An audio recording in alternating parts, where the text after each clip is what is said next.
Bienvenidos a las cápsulas literarias de Marruecom, el espacio donde canalizamos y celebramos las voces más influyentes de la literatura contemporánea. Hoy hablaremos de Carmen Martín Gaite.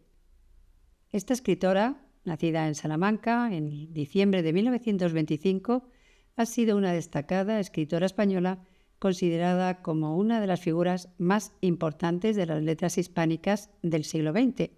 A lo largo de su prolífica carrera literaria, Martín Gaite recibió múltiples reconocimientos, incluyendo el Premio Príncipe de Asturias de las Letras en el 88, el Premio Nacional de Literatura en 2 ocasiones y además fue galardonada con ese primer premio Café Gijón por su novela corta El balneario en 1954. Carmen nació en Salamanca y creció en un ambiente familiar, culto y liberal, donde desarrolló su pasión por la literatura desde una edad muy temprana. A pesar de no asistir a un colegio tradicional, recibió una educación esmerada por parte de su padre, quien despertó su interés por la literatura y por la historia. La Guerra Civil Española interrumpió sus estudios, pero eventualmente ingresó en la Universidad de Salamanca, donde se relacionó con prominentes figuras literarias y se graduó en Filosofía y Letras.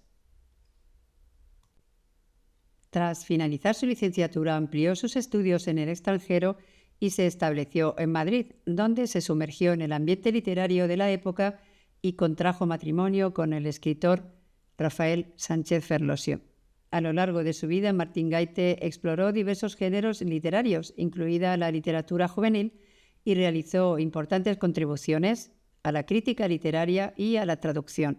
Su obra es rica en complejidad y profundidad y sigue siendo hoy objeto de admiración y estudio en la actualidad, consolidándola como una figura fundamental en la historia de la literatura española. Hoy hablaremos de su libro Entre visillos. En 1957, cuando Carmen Martín Gaite se presentó al premio Eugenio Nadal, con esta obra, Entre visillos, su primera novela larga, solo tenía a sus espaldas la publicación de El balneario, que había obtenido el premio Café Gijón 3 años antes y que le había granjeado una modesta popularidad entre los entendidos, en categoría de promesa, joven promesa. Había dejado de ser la chica provinciana que llegara a Madrid en 1941 para doctorarse en Filología Románica, pero su nombre no despertaba inmediatas resonancias entre la crítica ni entre el público del país. Una sola novela, Entre visillos, con la que ganaría efectivamente el premio Nadal de ese año, bastó para caminar y cambiar radicalmente la situación. No solo fue el acontecimiento literario de 1957 en España, sino que su autora se situó de la noche a la mañana en el primer plano de la narrativa nacional. La clave del título de la novela aparece ya en las primeras páginas cuando la adolescente Natalia, una de las protagonistas femeninas de la novela, se levanta de la cama y atisba tras los visillos de la ventana el ambiente de fiesta provinciana que respira la ciudad, fiesta que para las adolescentes representa en suma la oportunidad de dar el salto a la madurez, enamorarse y evitar un futuro que se presagia gris. Descalza se desperezó junto al balcón. Había cesado la música y se oía el tropel de chiquillos que se desbandaban jubilosamente, escapando delante de las máscaras en el pueblo. Natalia levantó un poco el visillo. A los gigantes se les enredaban los faldones al correr, perseguían a los niños, agarrándose la sonriente cabezota para que no se les torciese, y con la otra mano empuñaban un garrote. Las manos eran lo que daba más miedo, arrugadas, pequeñitas, como de simio disecado, contra los colores violentos de la cara. La autora sigue diciendo: el tamboril volvió a tocar mientras se alejaban, y allí hacia la calle del Sol se dirigían, por donde la riada de niños se iba desviando, en torpes esguinces de una acera a otra. Detrás, los hombrecitos de la música, uno le daba el tambor y otros se agachaban a recoger perlitas y pesetitas dentro de la boina. Natalia vio venir entre el barullo, sorteando chavales, a Mercedes y Julia, con otra chica de color beige. Se reparó del cristal y se puso a vestirse separándose un poquito más y viéndose a sí misma. Ante novelas como esta, en las que la atmósfera y el tono narrativo resultan preponderantes sobre la anécdota en sí misma, suele decirse que parecen obra de una conciencia colectiva, como si el propio tiempo al que pertenecen las hubiera escrito. Algo de cierto habrá que conceder al tópico, aunque qué duda cabe que es la sensibilidad del autor individual, su capacidad para conectar con su tiempo y su circunstancia, el elemento decisivo en el hallazgo.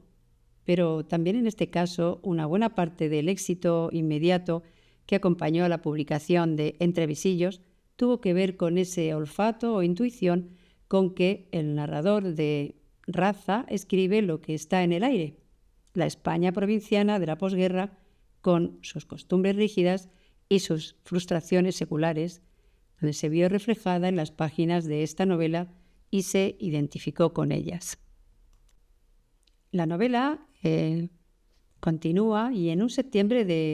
un cualquier septiembre de los años 50, Pablo Klein llega a la estación de ferrocarril de una ciudad de provincias que la mayor parte de la crítica ha estado acorde en identificar con la Salamanca natal de la autora. Klein, hijo de un pintor alemán viudo y un tanto extravagante para la comunidad, ha vivido allí algunos años de su infancia y es la búsqueda de esas memorias lo que en realidad lo lleva a aceptar el vago ofrecimiento del director del Instituto de Enseñanza Media para que se haga cargo de dar las clases de alemán en el año lectivo que está por comenzar. Pero cuando Pablo llega a la ciudad, el director del instituto acaba de morir, lo que lo deja en una situación ligeramente descolocada y sin saber qué partido tomar. No obstante, llevado por una cierta inercia de la voluntad, decide quedarse y va entrando paulatinamente en contacto con el mundo abúlico y casi paralizado que se nos va a narrar. Entre visillos explora la condición femenina, uno de los temas centrales de esta novela, y aparece reflejada, como escribe Eugenio de Nora, a través de unas chicas que oscilan entre los 16 y los 29 años, es decir, que empiezan a preocuparse por los chicos o que sienten agrandarse ya sobre ellas la amenaza de la soltería. Si se exceptúa a la animadora del casino, Rosemary, o a la huérfana Alicia, todas ellas son hijas de familias acomodadas, sin otros temas ni problemas aparentes que los paseos cotidianos, los bailes semanales, la rueda no muy varia de pretendientes y las mezquindades e hipocresías directa o indirectamente inculcadas por el ambiente familiar de clase. Las esperanzas de romper ese círculo de monotonía están puestas, para las mejores de ellas, en algo que esté fuera de lo cotidiano,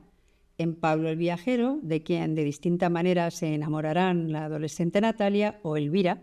la lúcida y estremecida hija del director del instituto, en Miguel, el añorado novio madrileño de Julia, quien a sus 27 años no consigue permiso paterno para ir a visitarlo.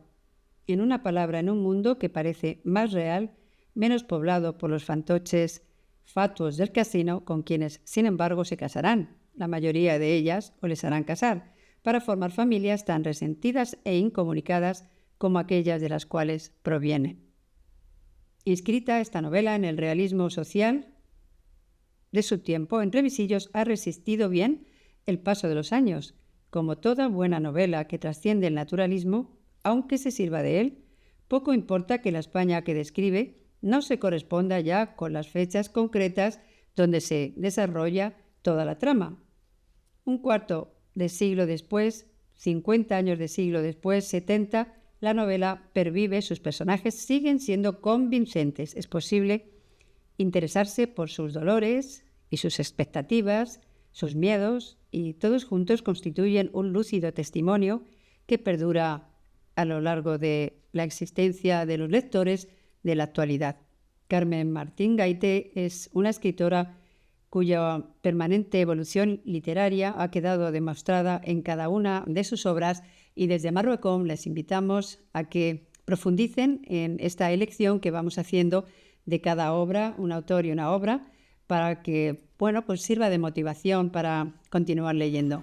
Por hoy lo dejamos aquí, muchísimas gracias y mucha suerte para todos.